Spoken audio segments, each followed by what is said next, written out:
আসসালামু আলাইকুম। নবম দশম শ্রেণীর বিজ্ঞান বিভাগের প্রিয় শিক্ষার্থীবৃন্দ, আশা করি সবাই ভালো আছো। তো আজকে আমাদের রসায়ন পঞ্চম অধ্যায় অর্থাৎ রাসায়নিক বন্ধন কেমিক্যাল বন্ড অধ্যায়ের প্রথম টপিক অনলাইন লেকচারের মাধ্যমে তোমাদেরকে সম্পূর্ণরূপে বুঝিয়ে দেওয়া হবে। আশা করি তোমরা ধৈর্য সহকারে আমাদের লেকচারটি শুনবে এবং প্রয়োজনীয় প্রশ্নসমূহ আমাদের যে WhatsApp group Vegas ICU group intensive care unit group আছে, ওইখানে আমাদেরকে বিস্তারিত জানাবে। আমরা সবসময় তোমাদের পাশে থাকবো ইনশাআল্লাহ। তাহলে আমরা প্রথমেই শুরু করব। আমাদের যে প্রথম টপিক সেটার নাম হচ্ছে যোজ্যতা ইলেকট্রন। ওকে, যোজ্যতা ইলেকট্রন। তাহলে যোজ্যতা ইলেকট্রন প্রথমে আমাদেরকে বুঝতে হবে যোজ্যতা ইলেকট্রন কাকে বলে।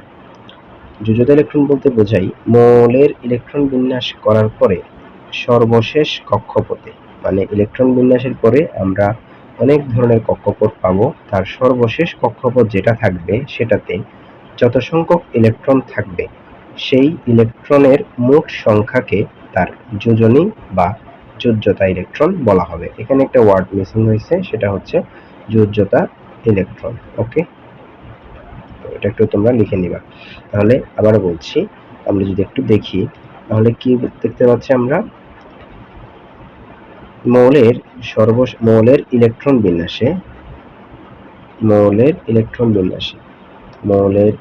বিন্যাসে সর্বশেষ কক্ষপথে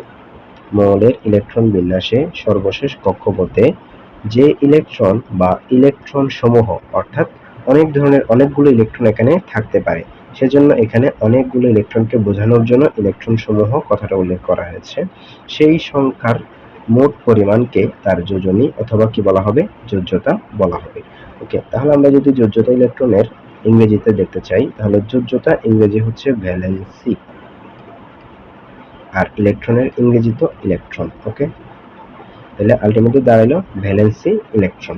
তাহলে আমরা যদি একটা উদাহরণ দেখতে চাই, তাহলে প্রথমে আমরা একটা ক্যালসিয়াম পরমাণু নিলাম। তাহলে ক্যালসিয়ামের আমরা জানি পারমাণবিক সংখ্যা হচ্ছে 20। এটাকে যখন আমরা ইলেকট্রন বিন্যাস করব তখন আমরা দেখতে পাবো 1s2, 2s2, 2p6, 3s2, 3p6 এবং 4s2। তাহলে আমরা একটু সংজ্ঞার সাথে এখানে মিলাবো। তাহলে মৌলের ইলেকট্রন বিন্যাসে, তাহলে আমাদের ইলেকট্রন বিন্যাস করা শেষ, সর্বশেষ কক্ষপথে, তাহলে আমরা দেখতে পাচ্ছি এটা সর্বশেষ কক্ষপথ। যে ইলেকট্রন বা ইলেকট্রন সমূহ থাকে তার সংখ্যাকে মৌলের যোজনী বা যোজ্যতা বলে। তাহলে সর্বশেষ কক্ষপথ হচ্ছে আমাদের 4s2 এবং তার সংখ্যা যে ইলেকট্রন সংখ্যা আছে, তাহলে সর্বশেষ কক্ষপথে ইলেকট্রনের সংখ্যা হচ্ছে কত, 2। সেই সংখ্যাকে মৌলের যোজনী বা যোজ্যতা ইলেকট্রন বলা হবে। তাহলে আমরা বলতে পারি ক্যালসিয়ামের যোজনী হচ্ছে 2, অথবা যোজ্যতা ইলেকট্রন কয়টি জিজ্ঞেস করলে, ক্যালসিয়ামের যোজ্যতা ইলেকট্রন হচ্ছে কয়টি, 2টি। ক্যালসিয়ামের যোজ্যতা ইলেকট্রন সংখ্যা কয়টি, 2টি। ওকে, ওকে, আচ্ছা। তাহলে এবার যদি আমরা অন্য একটা মৌলের ক্ষেত্রে আমরা যদি চিন্তা করি, আমরা যদি কার ক্ষেত্রে ধরবো, অ্যালুমিনিয়ামের ক্ষেত্রে ধরি। অ্যালুমিনিয়ামের ক্ষেত্রে আমরা যদি দেখি, তাহলে অ্যালুমিনিয়ামের পারমাণবিক সংখ্যা আমরা জানি 13, মানে 13। তাহলে 1s2, 2s2, 2p6, 3s2 and 3p1। তাহলে সর্বশেষ কক্ষপথ আমরা ওখানে 4s2 অনলি একটা ছিল, কিন্তু এখানে আমরা দেখতে পাচ্ছি এটার মানও 3, কারণ এটা 3 কোনটা, n মানে প্রধান কক্ষপথ। n মানে কি, প্রধান কক্ষপথ। তাহলে এটাও হিসাব করতে হবে, এটাও হিসাব করতে হবে, সেজন্য এখানে বলা হয় ইলেকট্রন বা ইলেকট্রন সমূহ। তাহলে এটার ইলেকট্রনও যোগ করতে হবে, এটার ইলেকট্রনও যোগ করতে হবে। তাহলে আমরা যদি দেখি প্রধান কক্ষপথ যেহেতু এটা, সুতরাং সর্বশেষ কক্ষপথ 3, দুটোটাই 3 যেহেতু, এই দুটোটা 3 তে যত সংখ্যক ইলেকট্রন আছে তার যোগ সংখ্যাকেই বলা হবে এই মৌলের অর্থাৎ অ্যালুমিনিয়ামের যোজনী বা যোজ্যতা ইলেকট্রন। তাহলে আমরা দেখতে পাচ্ছি 3s এর 2টা আর 3p তে একটা, তাহলে দুটোটা মিলে হয় 3টা। তাহলে এই জিনিসটাই হচ্ছে, অর্থাৎ 3 সংখ্যাটাই হচ্ছে অ্যালুমিনিয়ামের যোজনী বা যোজ্যতা ইলেকট্রন। তাহলে আমাদেরকে যদি বলে জিজ্ঞেস করে অ্যালুমিনিয়ামের যোজনী কত, 3, আর যদি জিজ্ঞেস করে যোজ্যতা ইলেকট্রন কয়টি, 3টি। ওকে, ক্লিয়ার? আচ্ছা, যদি এটাও যদি ক্লিয়ার না হয় তাহলে আমরা আরেকটা উদাহরণ দিই আমাদের এই টপিকের মধ্যে। লাস্ট একটা উদাহরণ দিয়ে আমরা বিস্তারিতভাবে পরের টপিকে যাব।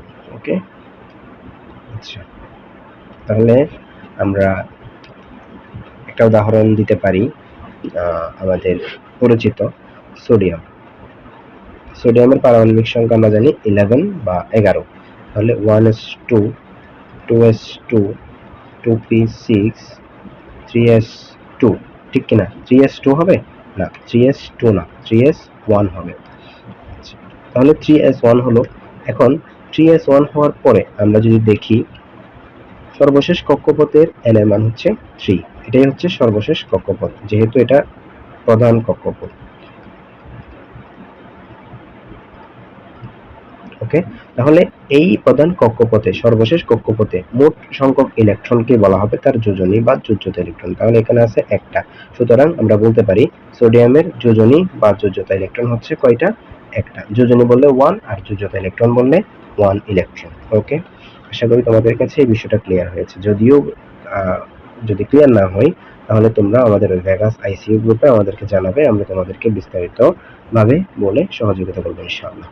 আচ্ছা, এরপর আসি আমরা একটা চার্ট। তাহলে এই চার্টটা তোমরা আশা করি দেখতে পাচ্ছ। তাহলে এই চার্টে আমরা বেশ কিছু উদাহরণ দিয়ে এই জিনিসটা একেবারে সম্পূর্ণরূপে ক্লিয়ার হয়ে যাবে ইনশাআল্লাহ।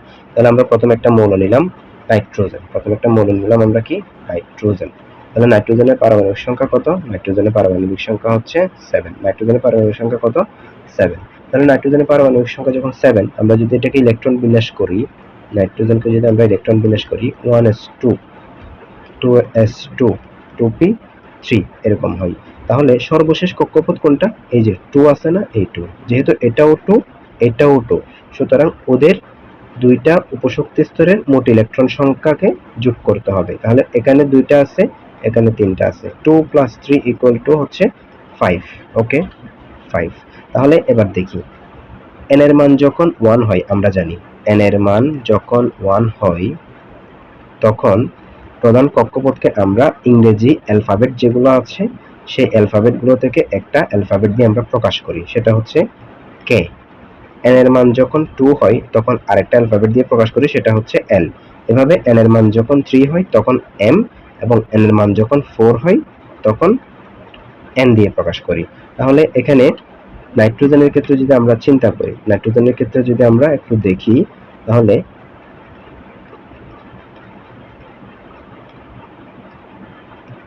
দেখো তো, একটু খেয়াল করো মনোযোগ সহকারে।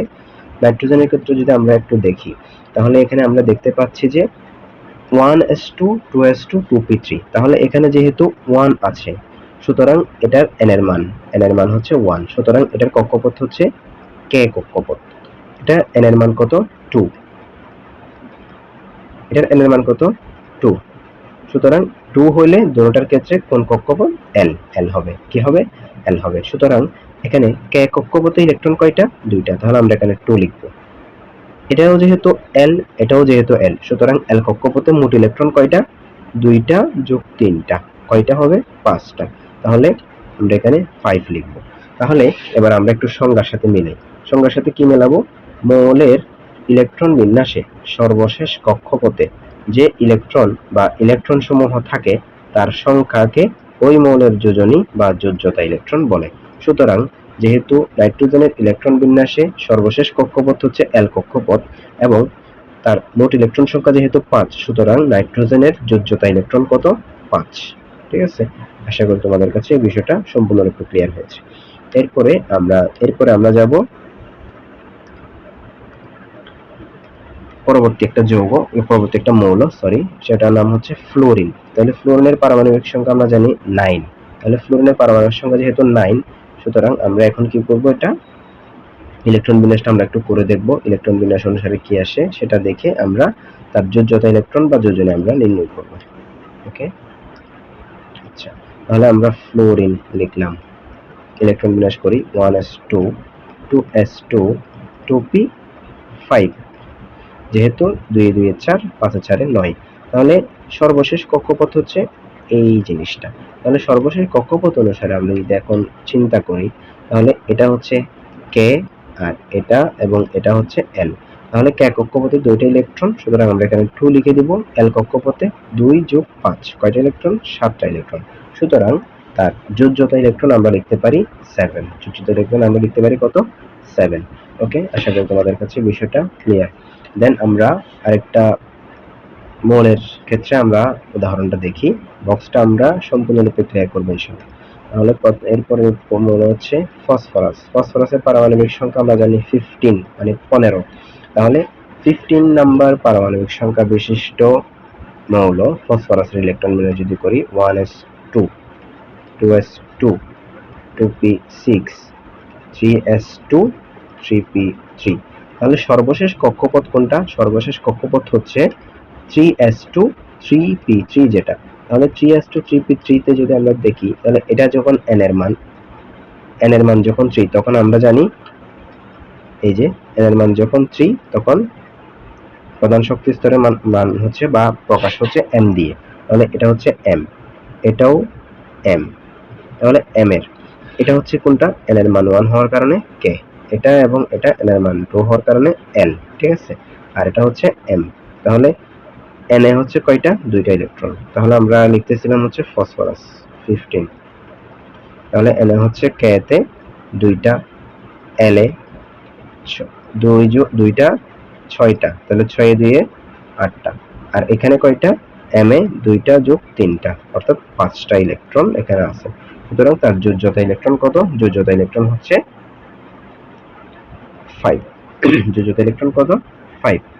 ওকে, এরপরে আরেকটা মৌলের ক্ষেত্রে যদি আমরা এভাবে সেম ভাবে দেখি, তাহলে ক্লোরিন। ক্লোরিন হচ্ছে 17, মানে 17 নম্বর মৌল। তাহলে ক্লোরিনের ইলেকট্রন বিন্যাস যদি করি 1s2, 2s2, 2p6, 3s2, 3p5। তাহলে এটা হচ্ছে k, এটা হচ্ছে l, এটাও l, এটা m, এটা m। সুতরাং k তে ইলেকট্রন হচ্ছে কয়টা? 2টা। l এ 2 যোগ 6 অর্থাৎ 8টা, m এ 2 যোগ 5 অর্থাৎ 7টা। তাহলে সর্বশেষ কক্ষপথে ইলেকট্রন যেহেতু 7টা, সুতরাং তার যোজ্যতা ইলেকট্রন হচ্ছে 7। যোজ্যতা ইলেকট্রন হচ্ছে 7। ঠিক সেম ভাবে আমরা যখন ক্যালসিয়ামটা দেখছিলাম, তখন আমরা কি পেয়েছিলাম? এখানে 2টা ছিল, এখানে 8টা ছিল, এখানে 8টা ছিল এবং এখানে 2টা, এভাবে। তাহলে দেখো 1s2, 2s2, 2p6, 3s2, 3p6, 4s2। তাহলে এটা k, এটা এবং এটা l, এটা এবং এটা m, এটা n। তাহলে k তে 2টা, এই 2টা লিখলাম। l এ 2 যোগ 6 8টা লিখলাম। m এ 2 যোগ 6 8টা লিখলাম। n এ 2টা লিখলাম। তাহলে সর্বশেষ শক্তি স্তরে যেহেতু ইলেকট্রন হচ্ছে 2টা, সুতরাং তার যোজ্যতা ইলেকট্রন হচ্ছে 2। তাহলে এভাবে আমরা একটি মৌলের যোজ্যতা ইলেকট্রন তথা যোজনী নির্ণয় করতে পারি।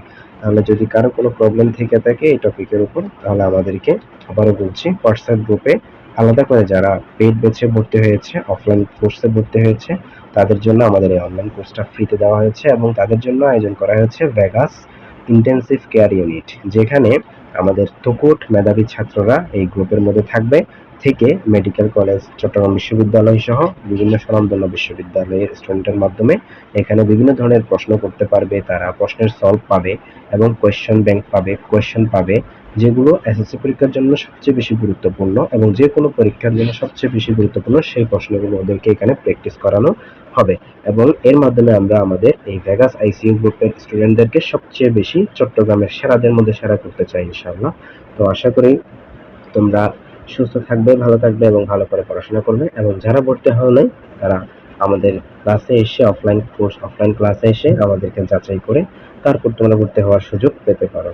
তো সবার প্রতি শুভকামনা এবং আন্তরিক মোবারকবাদ জানিয়ে আমরা আমাদের আজকের লেকচার এখানে শেষ করছি। আসসালামু আলাইকুম ওয়া রাহমাতুল্লাহি ওয়া বারাকাতুহু।